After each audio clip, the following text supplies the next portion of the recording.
just listen to me for a second. What you're going through is not in vain. The stuff that you're dealing with right now is not just happening to you for no reason. It's not happening to you because the whole world is against you. It's not. I promise you, and I want you to believe that you are not going to come out on the other side of this empty handed. And that's probably your biggest fear, is that you did all this for nothing. You showed up in this way for nothing, just to get hurt. You put your all into this person or into this job just to come out without it. And it's like, for what? Like, why would this happen to me? Why would God put me in this situation? Like, does he not care about me? What is it? But here's the thing. I want you to change your perception about the way that you see pain. Pain hurts, and nobody wants to experience pain. But pain is much more than what we think. And when we came to this earth, God did not promise us that we wouldn't experience troubles. He didn't promise us that we wouldn't experience pain. But what he did say was those type of situations, like trials and tribulations, things that may cause you pain, they produce endurance. They make you stronger. They keep you going. But not only that, it's certain tools that come with that. Things that we don't necessarily talk about. It's lessons. It's gems. Like true gems. And you want to know what it reminds me of when I think about it? You know the Mario game, the old school Mario game, where you're just trying to basically get to the other end of the screen, to the next level. You might have to jump over some stuff, but there's these boxes, and he has to jump up. Mario has to jump up to hit it with his head, and something pops out. Now, the things that pop out of the box, they vary, right? It could be a star. It could be like a little mushroom. It sounds bad when I'm saying it like he getting the shrooms, but it's a power up to make him like better, you know? But when he hits its head, even though he's a video game character, it's like, I would imagine that would hurt for us, right? If we're anywhere and we jump up and hit our head, it's going to hurt. But out of that comes something good. And how is it good? It's like, I can't see that it's good right now. I know that's probably what you're thinking, like, it don't feel good right now. How could anything good come out of this? I still feel like it happened for nothing. When you take a step back, though, from what you're going through, because pain be getting you. Like, it will really do you in to the point where you might be crashing out. And I know we all kind of get to those moments where this was the last straw for me. Like I said, I wasn't dealing with this no more. If this happened to me again, this and that, I wouldn't be able, I don't know. I wouldn't be able to get back up. I wouldn't be able to deal with this. Whatever the case may be, you know what your last straw feels like. And that's kind of how you feel in this moment. But before you go crashing out, take a step back and say, okay, if God never promised me that I wouldn't experience trials and tribulations and I wouldn't experience pain, he never promised that. But what he did say was, pain, he didn't say this verbatim, listen, I can't quote it right now, don't hold me to it, okay? But trials and tribulations, pain and stuff that you experience, it produces endurance. The strength that you're looking for to keep going, that comes in those trials. And the person that you're supposed to be, you can't become that person until you knock those gems out, until those gems fall out so you could become that person. How could you ever want to occupy a seat of influence where maybe you're influencing people or you're holding some type of position, some stature or whatever? It's like, how can you ever expect to be that person if you don't become that person? Sometimes you become that person through pain, through failure, through really traumatic experiences that will rock your world. And I'm not trying to say it in this way because I know you probably heard these type of things before, but it's like marketable, right? And I'm not telling you to go out here and market your pain and sell your pain or nothing like that. But think about the businesses that are successful. People who go on to do things, a lot of that is rooted in a problem that they have. In fact, entrepreneurs solve problems. When this wasn't easy for you, I made a product that made it easier, right? I solved a problem. That's the only way that they could find a way into the market is by providing something that is not there. You don't have what you need to be that person yet. And that's all you're doing is getting those skills and getting those tools to become that. So you can really step into that. And if you want to market yourself, you could do that even better. You can resonate with people even better, right? Think about all the commercials you see, like Dove and all that type of stuff, Targets.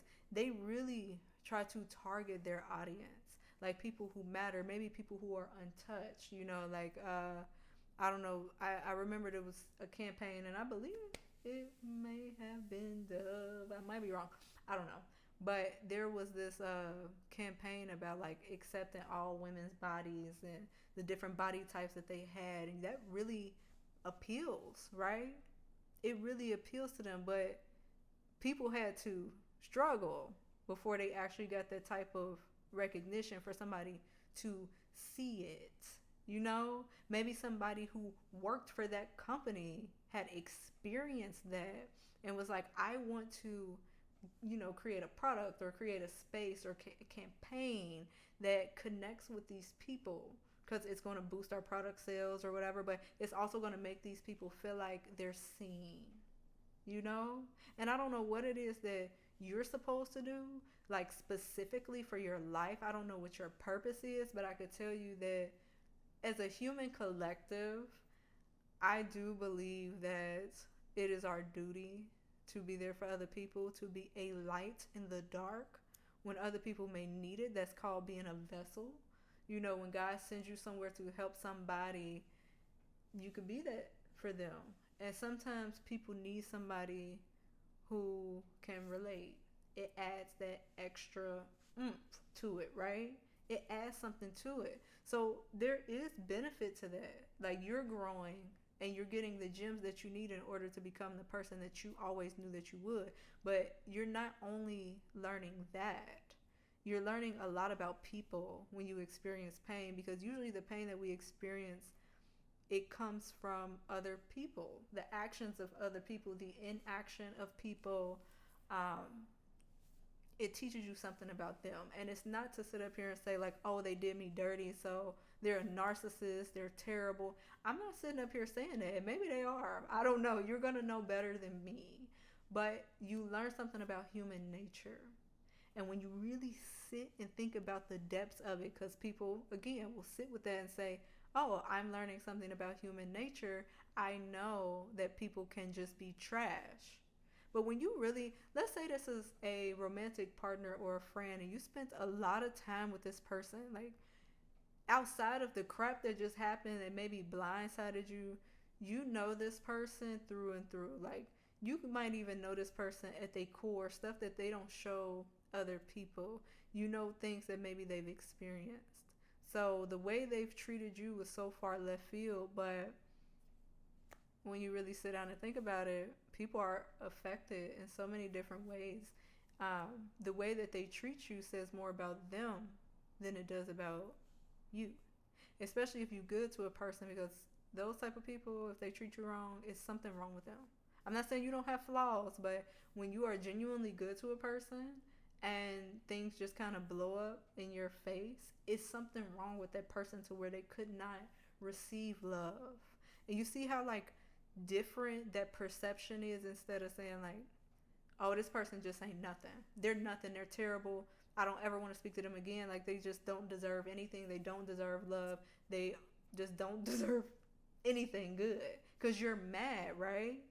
You're mad and that's all you know. But when you understand that a person cannot receive love, I think it takes a little bit off of the burden, of wondering like, why couldn't they receive what I was trying to give them, or why couldn't they see my point when I was trying to express it? That person was not in a place. And you might be looking at it as like, okay, well, what if they move on? What if they give it to somebody else? I don't know. You can't be worried about that. But whatever you were offering and you know it was genuine, this isn't something for you to internalize. Again, it's something from you to pull from. It might have hurt you what they have done, the way that they chose to move, but this is something that you are learning about people. And there's things about people that you cannot control, things about people that you cannot heal. They have to heal for themselves, right? Those traumatic experiences are teaching you something about you, them, about God and how maybe God works, where it's like, okay, maybe I got stirred up in this situation too bad, but God pulled me out. Maybe he was trying to show me something. Maybe he brought me and these people together so that way we could learn this and move on. Because the only thing you could really bet on, what I'm saying to you, is the only thing that you could really guarantee when you experience pain is that God said it was going to produce endurance. You were going to learn things out of this. You were going to become stronger, not by your own strength, through God's strength, but it's preparing you for the next level. God has to teach you something and show you something before you can move forward. You have to build in faith that when you fall and when you hit your head, that God is right there with you. God is going to catch you, and God is going to armor you and teach you something so you can move forward. That is how you approach pain. That is exactly how you approach it. I'm not telling you that it's going to erase what you feel, but what I'm telling you is that is going to help you deal. It's going to help you deal. Do not crash out. This is not going on for no reason. God is teaching you something. Talk to him about it. Journal about it. What are you teaching me? What am I supposed to learn? I'm angry. Be honest with yourself about what it is that you feel, but understand that this pain is absolutely necessary.